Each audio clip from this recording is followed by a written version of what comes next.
Hi, this is Jason Klom with the Comedy on Vinyl Comedy Album a Day series that is still playing catch-up. We're 150 some days into the year, and to give you an idea of how insane trying to listen to these is, I've lost one of the records that we're talking about. Now, did I listen to it? Sure.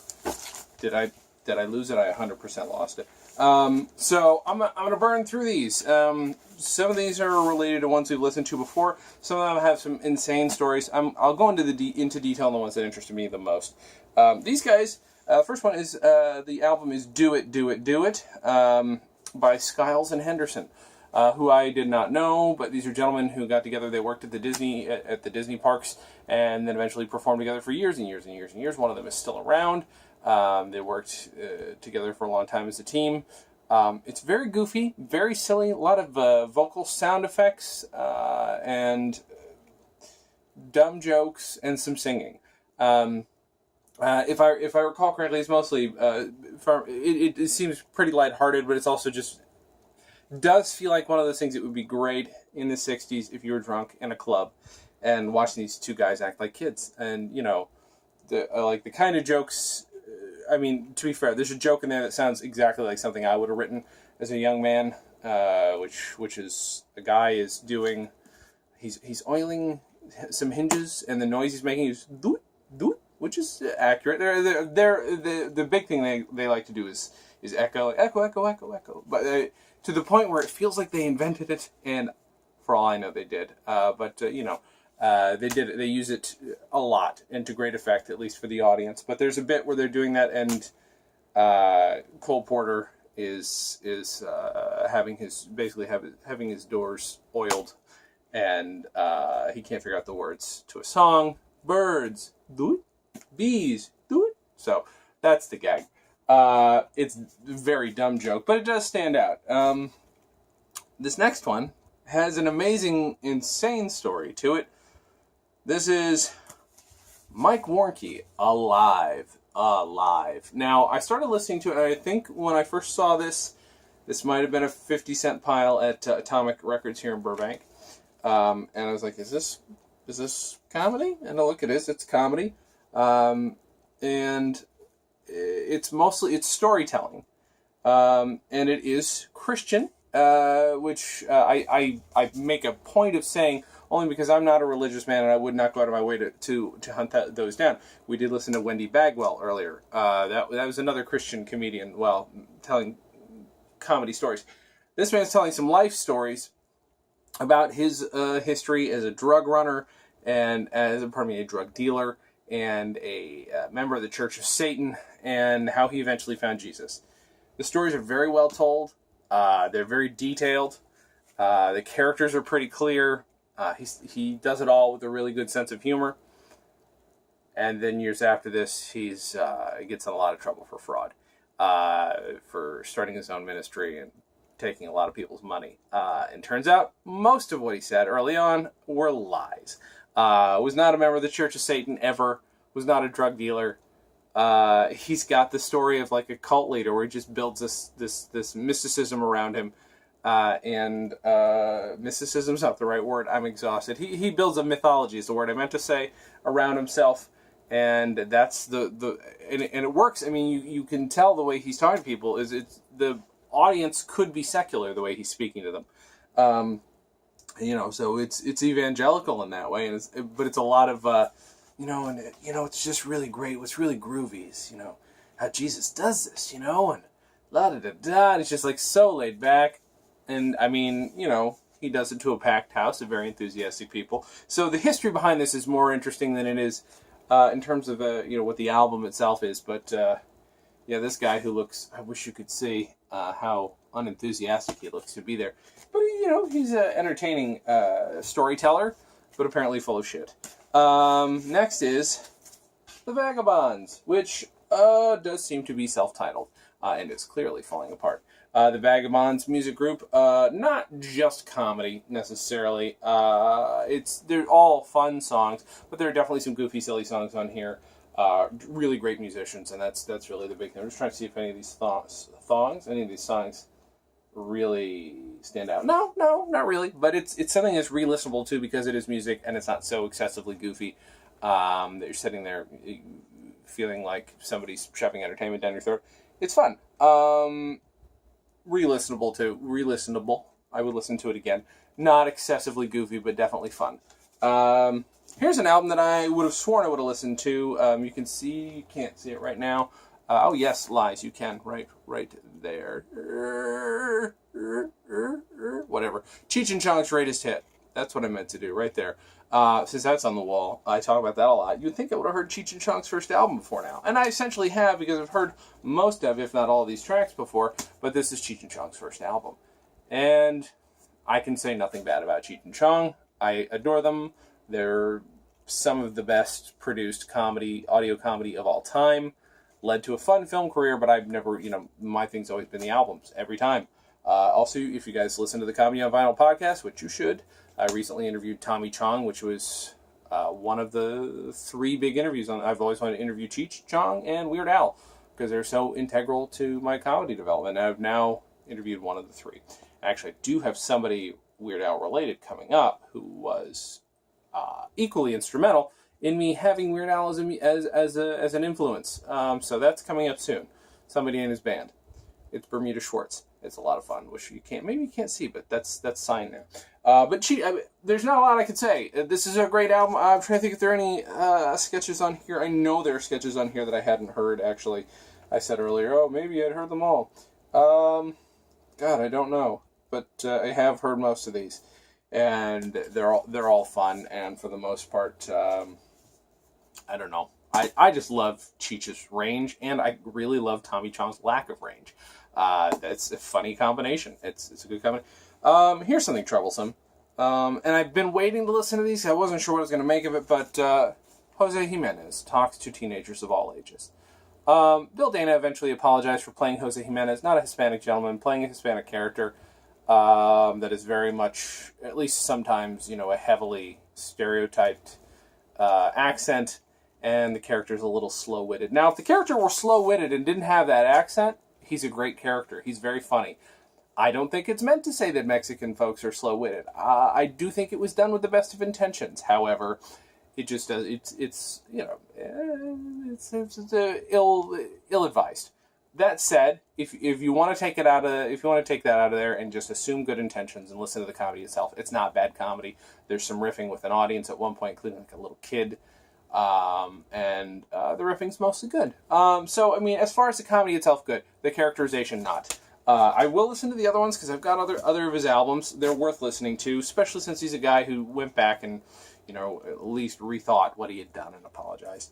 Next. I am a big Firestein Theater fan, and we've got another episode with Phil Proctor of the Firestein Theater coming up, but I realized I hadn't listened to any of my Proctor and Bergman with him and fellow Firestein, Peter Bergman, and this one is Give Us a Break, and this is them as claymation gentlemen.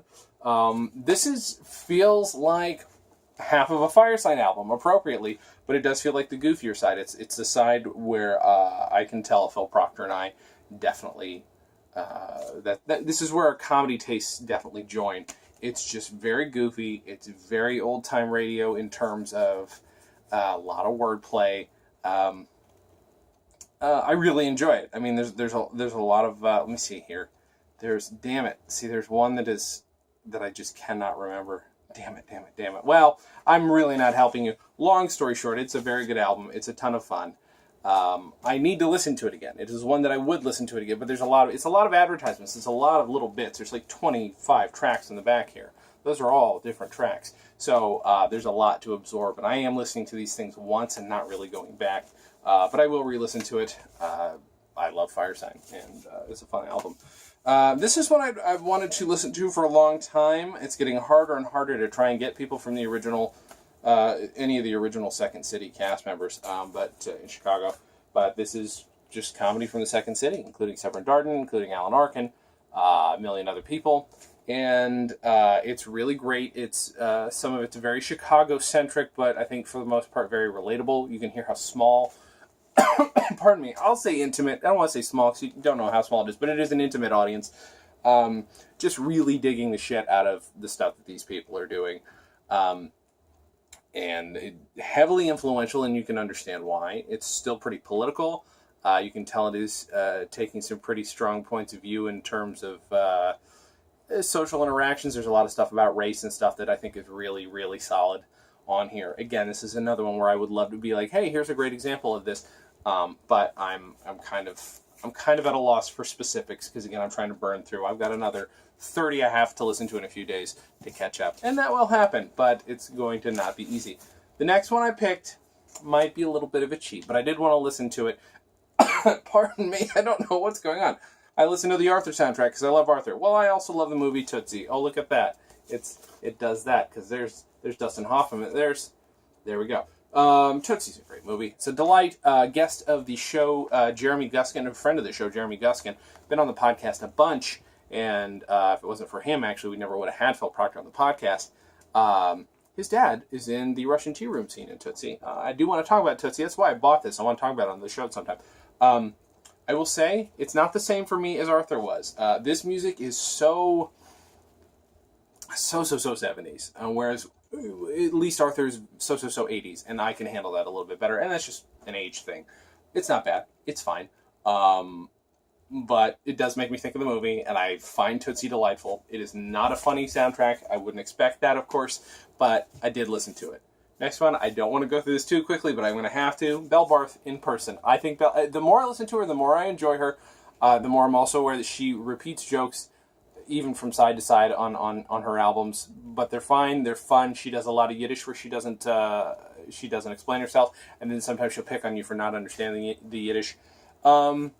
A little filthy, as I've said before.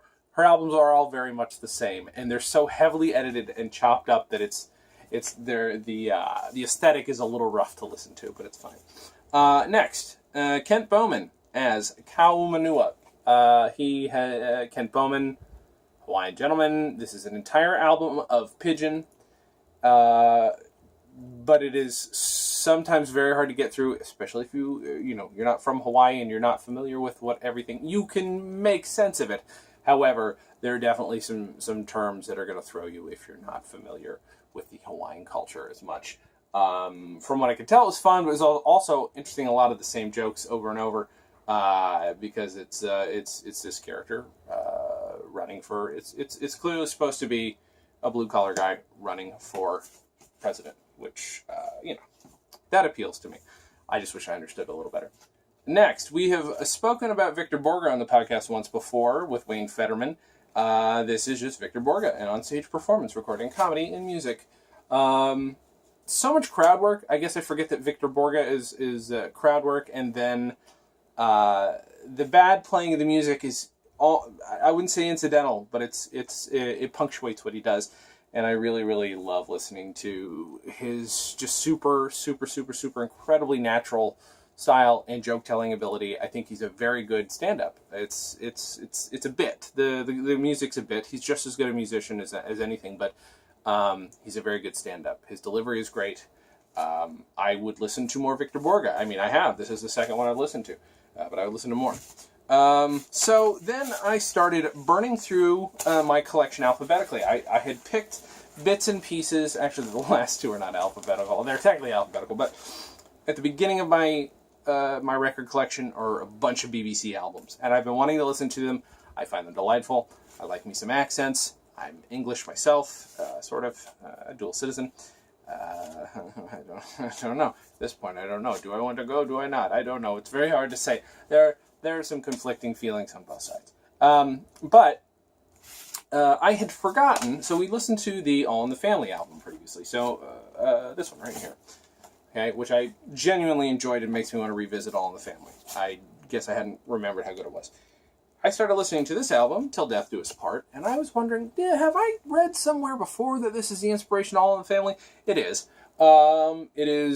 It's exactly that. It's rougher. I would say that the father in this series is more of an asshole than Archie Bunker, but it's also a lot of fun to listen to. But it starts out a lot with him. It's Tory versus Labor, left and right, left and right, left and right.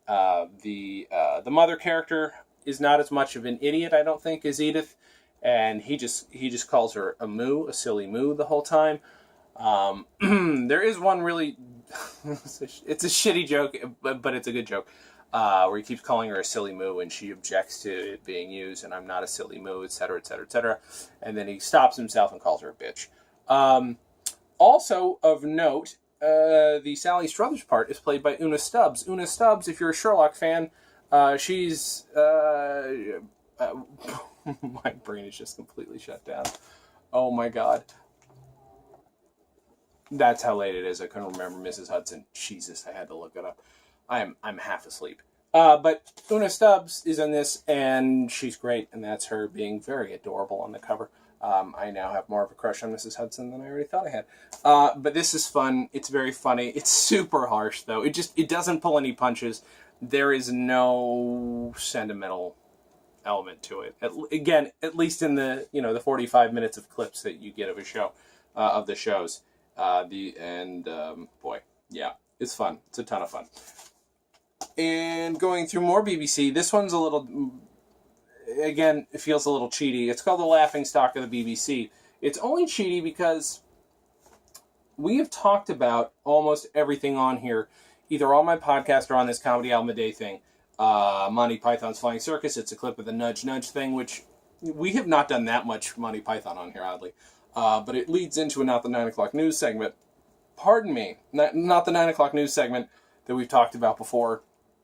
Have we talked about it? It might be on the next one we talk about, which is coming up soon with Joseph Scrimshaw. Either way, we have talked about it. There's the Goons. There's Noel Edmonds, who I now understand why he gets picked on so much. The two Ronnies, that's the one that I've heard. More Not the 9 O'Clock News, more two Ronnies, some from Yes Minister, the Goons, and Hoffnung, who we talked about years ago with David Melville, who runs Independent Shakespeare Company. It's fun. It's all over the place, but they did pick some very good ones. They did pick some of the best ones of the albums that I've already heard. They're ones that I would put in myself. Now, this one. Just 1 second here. This is... sorry. Mel Smith and Griff Rhys-Jones. This is Alas, Smith and Jones. Which I think in my head, I always thought was Alias Smith and Jones, but it is Alas, Smith and Jones. I don't know why I thought that. It just looks that way, but I I've read about them and heard about them before. Fun sketch group. Hilarious gentlemen. The characters that they pick are brilliant. There is there's some new stuff on here too. It's the fake news stuff is really good, including maybe my favorite bit on the album, which is about, again, you've probably heard this kind of joke before, but I'd never heard it on an English comedy bit before, where they're talking about an attack. They killed a bunch of people overseas, etc., etc., etc. And this is how many English people were killed, and that becomes what's most important. And then at some point it gets just downright racist, talking about how a few darkies over here died. And it's just, that is my kind of sense of humor, because I do like making light of the stupidity of poor media, poor research, and excessive nationalism, which is, the English have gone through it before, we're just learning about it now. But the characters are incredibly funny. There's a bit about a sperm bank where one guy describes to the other guy what a sperm bank is, because he doesn't quite understand. It's a lot of fun. I don't know. Alas, Smith and Jones, which in my brain was Alias Smith and Jones. This is an album that I have listened to before but completely forgot. It's Beyond the Fringe, Volume 2. Actually, I need to get Volume 1, 64. This is Dudley Moore, Peter Cook, etc., etc., etc., etc. And I say etc., etc. Alan Bennett and Paxton Whitehead. Two gentlemen whose names I don't really know as well. Dudley Moore and Peter Cook, though. This is their Broadway show, brought from England. It's fun. I keep saying things are fun.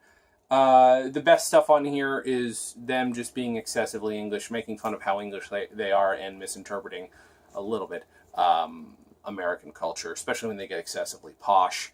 And also Dudley Moore playing the piano and singing in a very posh voice is hilarious. I wish I had a better idea of the theme of it. I feel like maybe I missed one or two things and need to re-listen to it.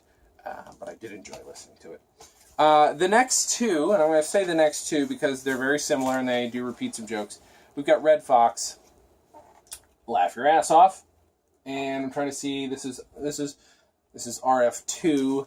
Laugh Your Ass Off there's so many Laugh Your Ass Offs. There's Laugh Your Head Off, etc., etc., etc. RF1, RF2, RF3. There's at least RF Red Fox 16. Does say cover by Fox again, which again I love very much that's all him. Gave himself a pink hand. Then there's Wild Party by Red Fox. I really, really, really love this cover. I would have bought this if I wasn't a comedy fan, I think. My God, there's just so much going on here.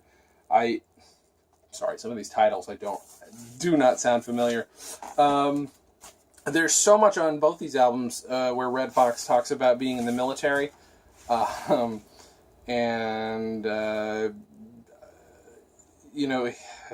He tells just some stupid jokes, some very, very, very silly jokes, including there's a joke about a guy going to Yuma and the guy about to die and says Yuma to the other one, which is supposed to be Yuma, like you short for you motherfucker.